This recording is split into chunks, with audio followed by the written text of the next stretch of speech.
theory of evolution claims that every kind of plant and animal arose from the first cell, morphing from one kind into another.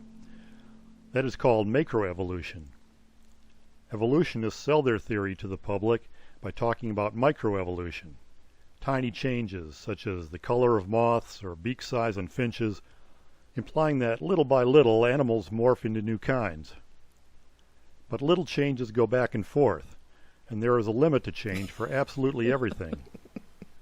To get beyond that, evolutionists rest all their hopes on mutations in the genetic code leading to new structures and functions to make every type of plant and animal that ever existed. That gets real complicated real fast. It is easy to show that macroevolution is physically impossible. Many people over decades have done that. I have explained it in a long article and 2 videos. And new discoveries in biology have made it even more obvious. Look at orphan genes. If an animal has, say, 30,000 genes, 10 to 30% of them, or 3,000 to 9,000 genes, are orphan genes, unique to that type of animal and no other at all, anywhere. That is way, way too many for gradual change, and it applies to every type of animal studied so far. That's right, every type. Ask an evolutionist for a sequence of mutations that invent the metamorphosis of a caterpillar to a butterfly, and they have no idea. Ask for fossils showing the gradual morphing of complex invertebrates, such as starfish to fish, and they've got nothing. Mutations deform, they don't build. Macroevolution is not happening today, and no fossils caught it in progress. But it wasn't some biochemistry experiment that convinced people to believe in evolution. When has anyone ever seen mutations make a new part, like inventing feathers on horses? For over 60 years, evolutionists have breathlessly told students about Stanley Miller's 1953 experiment that left some amino acids in a tar at the bottom of a flask. When have they ever done an experiment where mutations made a shell for a wolf or anything that leads to a new animal? Never, because it's physically impossible. No, people were enticed by a simple illusion that all the living things that ever existed in the world are related to each other, descending through a long line of morphing ancestors that can be drawn on a family tree, a tree of life. The mind can imagine anything, so with a sudden flash of insight you see the whole world differently. And wrong. When you are marketing a new product, it really helps to start with what people already know. And everyone has a family tree of ancestors with different appearances, personalities, and abilities. People understand descending from parents, grandparents, great-grandparents, and so on into the distant past. So it is easy to make people see all living things as related through descent. Next they add illusion number 2. Given enough time, anything is possible. In reality, the physically impossible remains impossible no matter how much time passes. It's very clever. Magical things happen around us all the time. Tiny seeds fall to the ground and all by themselves grow into marvelous trees or other plants. The most complex thing in the world, the human brain, forms automatically from a microscopic fertilized egg. They tell you that over millions of years some descendants of an unknown ancestor morphed magically into reindeer, and others into whales. Some descendants of an unknown ancestor morphed magically into elephants, and others into manatees. Some descendants of an unknown ancestor morphed magically into tree shrews, and others into apes. 3 evolutionary biologists wrote, "We recognize events such as the invention of muscles and neurons, or the evolution of segmented bodies, hormonal control systems, and centralized brains as major changes. While we are certain that these transitions did take place in deep branches of the animal tree, we often do not understand how they occurred, and have difficulty in reconstructing functional intermediate steps taken during these transitions." In other words, they believe morphing happened, they just can't imagine how. But that doesn't faze the evolutionist. So what if we don't know exactly how it happened? We have scientists working on it, and they will figure it out. Evolution is a fact. Let's just skip the molecular stuff for now and go right to the family tree, the tree of life, to the stories. And that is illusion number 3, evolve to. This is really sly. Evolutionary stories are all imagination, but evolutionists call them hypotheses or theories because that makes them sound scientific. Biologist Franklin Harold wrote in The Way of the Cell, "There are presently no detailed Darwinian accounts of the evolution of any biological or cellular system, only a variety of wishful speculations." They might as well say it was magic, because evolution theory cannot design anything, and macroevolution is physically impossible. If you believe in evolution, you believe in magic, and the gates of your mind open wide to evolution stories. Things may look designed, evolutionists tell us, but that's an illusion. They evolved by a series of random mutations and natural selection for traits that happen to have a survival advantage. Yet their actual words sound like tales of talking animals planning their inventions. Reporters and evolutionary biologists often write as if animals determined ahead of time what they would do. They simply take a real observation and weave a story around it. Like this. According to the evolutionist timeline, modern mammals and snakes big enough to eat mammals evolved at about the same time, 100 million years ago. Our primate ancestors evolved good close-range vision, mainly to find and avoid dangerous snakes. You see what they're doing? People invent things to do something. Somebody invented pencils for writing and erasing, screws and screwdrivers to connect things, cars for transportation. Officially, evolutionists admit that mutation natural selection can neither plan nor move toward a goal. Evolution theory is not capable of inventing something for the purpose of doing something, but they put it in every evolution story anyway. Evolutionists call them strategies, such as, the bat developed the strategy of sonar to catch insects. No, no, cries the evolutionist. Nothing is made for a purpose. New inventions just emerge over millions of years of mutation, natural selection, trial and error, guided by the pressures of the environment. They talk about populations of cells that evolved in response to different adaptive pressures, you see. Virtually everything in plants and animals has an obvious purpose, so they sneak purpose into their stories like this. The exoskeleton is likely to have been a key feature in the establishment of the arthropod body plan. It provides protection and leverage for muscles, but also prevents growth and breathing. The arthropod ancestors evolved solutions to these problems. They exploited molting, which allows them to replace the exoskeleton by a larger one as the body grows. And many arthropods also evolved specialized surfaces for gas and ion exchange. This shell is so tight, I can't grow or breathe. We need to evolve solutions. Great, how do we do that? We invent molting and specialized surfaces for gas exchange. Let's get to work on that right away. And they lived happily ever after. See how easy that is? And published in the prestigious Proceedings of the National Academy of Sciences. No need for hard work in a biochemistry lab. This is what evolutionary biologists do, make up stories and get treated like real scientists. If you have talent writing children's stories but are worried the field is too competitive, think seriously about a career in evolutionary biology. Let's try it. For thousands of years, pigs have been slaughtered for food. Today it is by the millions. Mighty dangerous for pigs. So environmental pressure is driving pigs to evolve wings to fly away to safety. Is it science or hogwash? Evolutionists imagine that there was an ancestor of primates, that it was a small creature that came out at night. They lived on the ground, but then they moved to trees. When you live in trees, you need to evolve grasping hands to cling to branches, and forward-facing eyes to judge distance.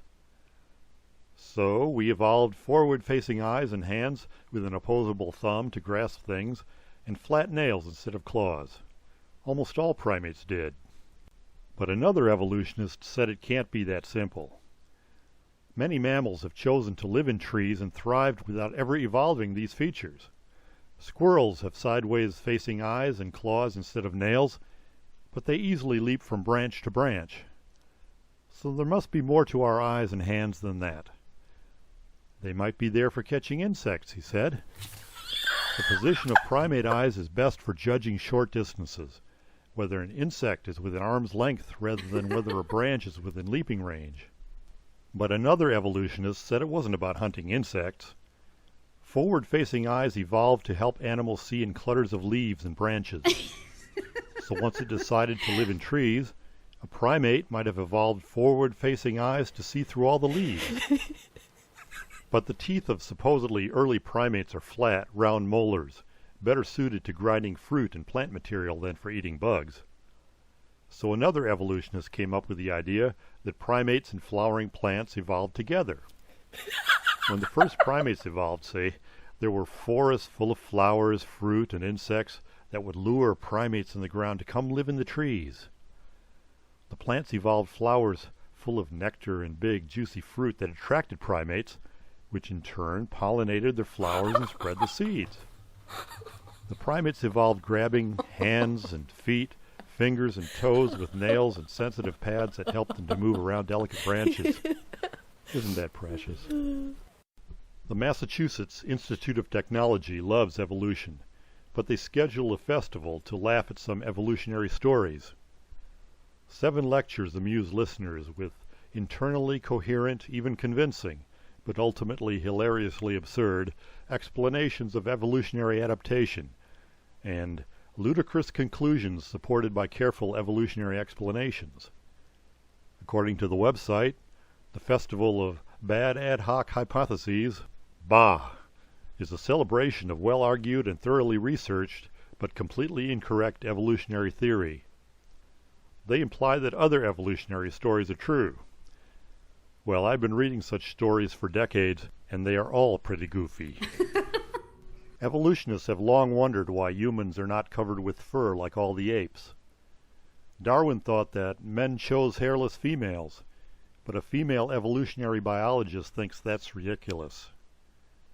Of all the thousands of mammal species, it is hard to believe that the males of just one species would develop an arbitrary preference for balder-bodied females, or that in just one species of primate, it was the male's preference that decided the issue, she wrote. A 1924 explanation said that when our ape ancestors came down from the trees to hunt in grassland, they got rid of their hair to prevent overheating, but there was no explanation for the loss of female body hair. In 1970, an evolutionary biologist argued that humans would never have evolved in grassland with so little hair, so much sweat, and needing to drink so much water. The female evolutionary biologist pointed out that lions, cheetahs, and other grassland hunters kept their hair. Now, most evolutionists imagine man evolved in the woods. Another evolutionary biologist thought that being hairless was a trade-off for evolving a bigger brain. Others thought it was easier to remove ticks from skin without hair. Recent thinking has humans losing their hair when they started to walk upright. One story that has had evolutionary biologists arguing for decades is that humans got hairless because they started living near rivers and lakes. That's right, humans are amphibious apes who lost their fur, started to walk upright, and developed big brains because they began living by the water's edge. It's the Aquatic Ape Theory. An evolutionary biologist observed that humans have big brains, a layer of fat under the skin, and a descended larynx, features common among aquatic animals, but not apes. To keep their heads above water, they evolved an upright stance, freeing their hands to make tools to crack open shellfish. Then they lost their body hair, and instead evolved a thick layer of fat under the skin to keep warm in water. Humans have large sinuses behind our cheeks, nose, and forehead. But why do we have empty spaces in our heads? It makes no sense until we consider the evolutionary perspective. Then it becomes clear. Our sinuses acted as buoyancy aids that helped keep our heads above water. I think that wading in a watery environment is as good an explanation for our upright gait as any other theory for human bipedalism, an evolutionary biologist said. But the whole aquatic ape package includes attributes that appeared at very different times in our evolution. If they were all the result of our lives in watery environments, we would have to have spent millions of years there, and there is no evidence for this, not to mention crocodiles and other creatures would have made the water a very dangerous place. On the other hand, DHA, an omega-3 fatty acid that boosts brain growth in mammals, is abundant in seafood. That is why a dolphin has a much bigger brain than a zebra, though they have roughly the same body sizes. Without a high DHA diet from seafood, we could not have developed our big brains. We got smart from eating fish and living in water.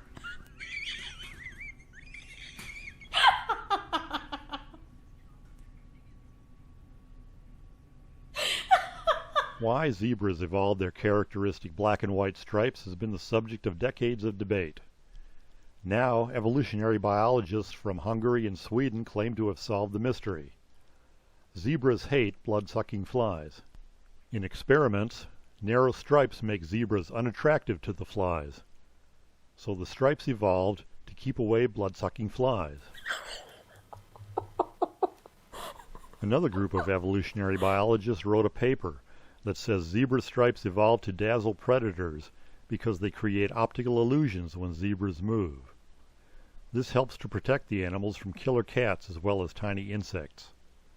Zebra stripes have long confused evolutionary biologists right back to Darwin and Wallace, said the lead author. We suggest that these illusions cause pests and predators to mistake the zebra's movement direction, causing biting insects to abort their landing maneuvers and chasing predators to mistime their attacks. Evolved to keep away flies, evolved to confuse predators and evolutionary biologists. If striping is such a great strategy, why didn't wildebeest and antelope evolve it? Why aren't all members of the horse family striped, when they also have to deal with predators and biting insects? How did the first stripes on zebras originate by mutation? How did stripes become so regularly spaced and uniform over the entire body? Asking broader questions like these shows how contrived the stories are. Saying bats evolved sonar to catch moths in the dark is like saying a canvas evolved paint to portray mythical scenes. You don't need an artist. It just emerges. Paint falling onto a canvas without an artist just makes a mess. Mutations, environmental pressures, isolation, long periods of time could never invent sonar in bats, whales, or anything else. Once you understand, you see how childish these evolutionary stories are. Only a super genius could invent and install sonar, eyes, hands, eye-hand coordination, balance, brains, language, life. Evolutionists say these only look like they are designed. Yes, they really, really do look designed. And the invention of each design is impossible without a designer. The magical fantasy world of evolution isn't science. It's a cult that pretends to be scientific. People join the cult when they believe the illusions that morphing made every type of animal, anything is possible with enough time, and evolved two stories. Evolutionary science, evolutionary biologists, what a joke. Don't be a sucker.